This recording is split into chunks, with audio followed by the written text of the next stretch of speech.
Pour ce qui est de la maison d'édition, Mongo Betty avait créé la maison d'édition presque exclusivement pour publier la revue. C'est parce qu'il avait des problèmes à faire ça ailleurs qu'il a créé les éditions des Peuples Noirs pour publier la revue. Tant et si bien que quand il a arrêté la revue, au bout du, je crois, c'était le 50e ou 100e numéro, quand il a arrêté la revue, la maison d'édition a arrêté pratiquement en même temps. Et ce qu'il faisait aussi en même temps, c'est que quand il publiait, quand il écrivait ses propres livres, pendant qu'il publiait la revue, il les éditait lui-même, parce qu'il ne voulait plus avoir affaire aux maisons d'édition françaises qui lui avaient créé beaucoup de problèmes. Donc, on a donc eu l'impression qu'il y avait eu, en quelque sorte, des éditions des Peuples Noirs. Et depuis sa mort, depuis la mort de la revue, la fin de la revue, depuis sa mort, ce qui se passe est que son épouse, Odile Bihidi, republie sous le label des éditions de Peuples Noirs les œuvres de Mongo Betty qui ne sont plus publiées par les maisons d'édition originales. C'est-à-dire, il y a des livres comme, je crois, Mission terminée ou Perpétue et l'habitude du malheur. Tous ces livres-là n'étaient plus publiés par les maisons d'édition françaises. Je crois que c'était Julia ou je ne sais plus lesquelles. Et donc, elle a décidé de reprendre les droits sur ces livres-là et de les publier elle-même. Et c'est ça la maison d'édition du Peuple Noir. Parce que avec la librairie, elle ne pense pas, avec les difficultés qu'il y a à gérer la librairie, elle ne pense pas pouvoir en même temps gérer la librairie et gérer une maison d'édition. Mais republier les ouvrages de Mongo Betty qui ne sont plus distribués par les maisons d'édition originales semble extrêmement important parce que les ouvrages de Mongo Betty continuent d'être demandés et ce ne serait pas honnête qu'ils ne soient pas publiés. Donc, pour le moment, la maison d'édition ne va pas tellement au-delà parce que ce serait se disperser. Quant à la librairie, on espère bien que la librairie va continuer. Ça a été transformé en une société à responsabilité limitée. Mais en fait, ce qu'elle a fait, c'est pas tellement une société à responsabilité limitée qu'une coop, c'est-à-dire une coopérative, en fait, dont les parts sont partagées entre le personnel qui travaille à la librairie. C'était une manière de les intéresser et de faire en sorte que le personnel se sente impliqué et que ce personnel-là produise davantage pour faire survivre la librairie. Bon, maintenant, il y a une problématique fondamentalement, essentiellement camerounaise.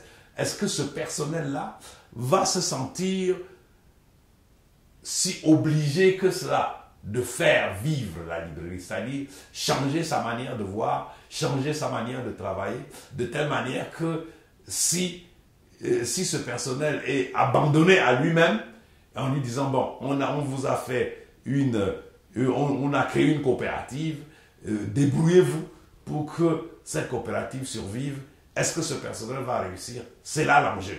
C'est là l'enjeu. Mais entre-temps, on fait le maximum pour que la librairie survive. On fait le maximum, on est en train d'essayer d'avoir des conventions avec certaines maisons d'édition à orientation africaine qui sont à Paris. On essaye d'organiser l'approvisionnement pour que l'approvisionnement soit plus régulier. Mais les problèmes que nous avons avec le port au Cameroun, avec la douane camerounaise, sont des problèmes, j'allais dire insolubles. Parce que tout ce qu'il y a à la douane camerounaise, comme corruption, comme lenteur, comme... enfin, je ne sais pas comment dire, la douane camerounaise est un goulot d'étranglement. Et nous, on peut recevoir des livres, un bateau peut accoster avec nos livres à bord et on met facilement 2-3 mois pour les sortir. Et pendant ces 2-3 mois-là, vous n'avez rien vendu, mais le service, le fournisseur s'attend à être payé. Mais en tout cas, ce qu'on essaie de faire, c'est continuer cette œuvre de Mongo Betty, mais aussi faire en sorte que l'espace Librairie des Peuples Noirs continue d'être un espace d'éducation, un espace d'animation, un espace d'échange pour la société civile camerounaise, n'est-ce pas? Un espace d'échange totalement libre. Voilà à peu près comment nous voyons l'avenir.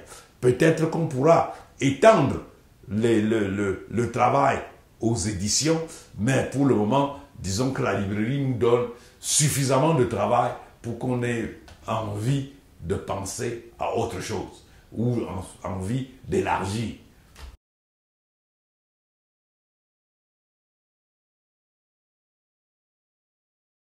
Tout à fait, c'est ce que nous recherchons. Nous avons loué une salle de entre 50 et 70 places, annexée à la librairie, qui est dans le même immeuble, et qui est un espace d'échange, de discussion. Donc, et nous invitons toutes les personnes qui ont envie d'utiliser cet espace de venir. Parce qu'autrefois, nous étions obligés de réorganiser l'ameublement de la librairie pour permettre aux personnes qui voulaient intervenir de le faire au sein même de la librairie. Mais aujourd'hui, nous avons pris une salle annexe qui fait 50-70 places. Et je crois que c'est vers là que nous sommes en train d'aller. Et déjà, ça marche. Nous avons eu l'intervention de Benga dernièrement et nous avons de temps en temps des réunions de la société civile, l'association des journalistes, l'association des jeunes panafricanistes, l'association des éditeurs, le syndicat des libraires, le syndicat des éditeurs. Quand ils viennent, c'est un espace tout à fait ouvert pour toutes sortes d'activités ayant trait à la culture et au développement socio-culturel de la République. Nous sommes totalement ouverts à ça et nous demandons même à la diaspora qui publie en France, qui publie en Suisse, qui publie en Allemagne, aux États-Unis, quand elle est de passage au Cameroun, qu'elle nous informe de telle manière que nous puissions leur organiser une présentation de leur livre au Cameroun. De cette manière-là, ils peuvent apporter quelques exemplaires ou nous pouvons faire venir quelques exemplaires pour leur permettre de présenter leurs produits au sein de la librairie. Ce qui ferait que ce serait un espace d'animation culturelle permanente.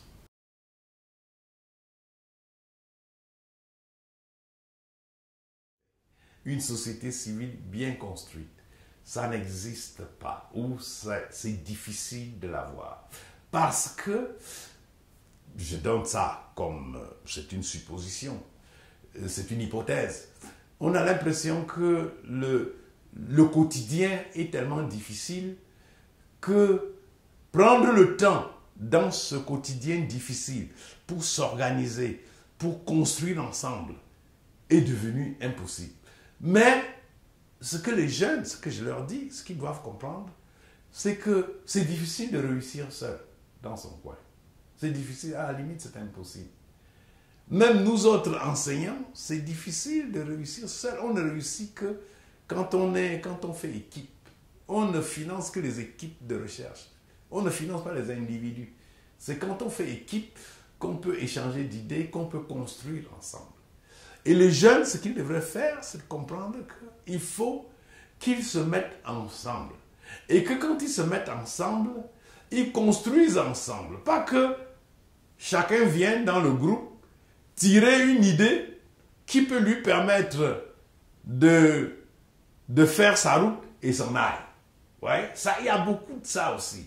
C'est ce qu'on voit dans les groupes de musiciens. Chacun vient, dès qu'il sent qu'il peut faire son chemin tout seul, il tire son épingle du jeu et puis il s'en va. Or, il faudrait que les gens comprennent que, en réalité, on doit naître ensemble dans des associations, dans les groupes, on doit naître ensemble, on doit grandir ensemble, on doit essayer même de vieillir ensemble. Et ça, c'est la chose la plus difficile. Parce que c'est quand vous êtes ensemble que vous pouvez même frapper aux portes d'un certain nombre d'organismes pour que ces organismes-là vous soutiennent. Mais si vous êtes en individuel, vous n'allez nulle part. Aucun organisme ne va venir soutenir les individus. Il faut d'abord que vous soyez devenu vedette, je ne sais pas à quel niveau, mais ce védétariat-là est difficile à atteindre. Alors que si vous êtes en groupe, vous pouvez faire des projets communs. Et c'est ça qui manque énormément chez nous. Et que quand les jeunes sont ensemble, ils peuvent aussi demander conseil, j'allais dire aux anciens, non, à leurs précurseurs. Ils peuvent demander. J'ai vu, avant que Fabien Eboussi ne disparaisse, je vois très bien quelle a été ma relation avec lui. Je ne pouvais pas, quand j'avais des idées qui me trottaient dans la tête, je n'hésitais pas à partir de chez moi, à l'appeler à partir de chez moi et aller m'asseoir à côté de lui, lui demander conseil. Dire qu'est-ce que tu penserais si je m'engageais dans telle voie, est-ce que tu me soutiendrais, est-ce qu'on pourrait faire ensemble? C'est ça aussi. Il faut que les jeunes comprennent que ceux qui ont déjà fait du chemin, même si ils n'ont plus d'énergie pour poursuivre le travail qu'ils ont commencé à un moment donné, ils peuvent toujours aider, ils peuvent toujours contribuer. Enfin, j'aime pas tellement le mot aide. Ils peuvent toujours soutenir les initiatives des plus jeunes. Et ça, souvent, les jeunes ne le comprennent pas. Ils croient qu'ils peuvent réinventer la roue tout seuls. C'est vrai, vous pouvez le faire tout seul. Mais il vaut mieux que vous soyez en groupe. Il vaut mieux que vous teniez un peu compte de ce que les aînés peuvent avoir à vous dire. Je ne dis pas qu'il faut respecter à la règle ce qu'ils disent, mais ils peuvent avoir des suggestions intéressantes à vous donner.